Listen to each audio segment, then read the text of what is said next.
প্রত্যেকটা মানুষ যখন দুনিয়া থেকে বিদায় নেয় তখন শেষ ইচ্ছা আল্লাহর কাছে কি বলে, আমি একটু দান সদকা করতে চাই। এই জন্য আল্লাহ তাআলা আয়াতের শুরুতে বলেন আনফিকু মিম্মা রাযাকনাকুম মিন ক্বাবলি আন ইয়াতি আহাদাকুমুল মাউত, মৃত্যু আসলে তোমরা মৃত্যুর ফেরেশতাকে দেখার পরে দান সদকা করার জন্য তো আমার কাছে কি করবে, আবদার করবে।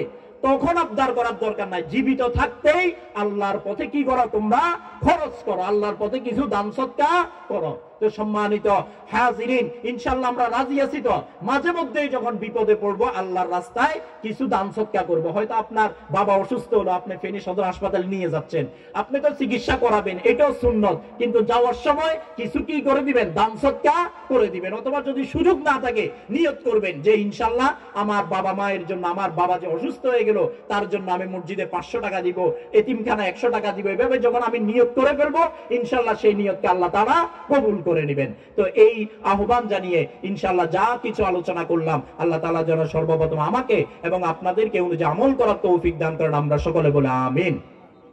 ওয়া মা তাওফীক ইল্লা বিল্লাহ। আসসালামু আলাইকুম ওয়া রাহমাতুল্লাহি ওয়া বারাকাতুহু।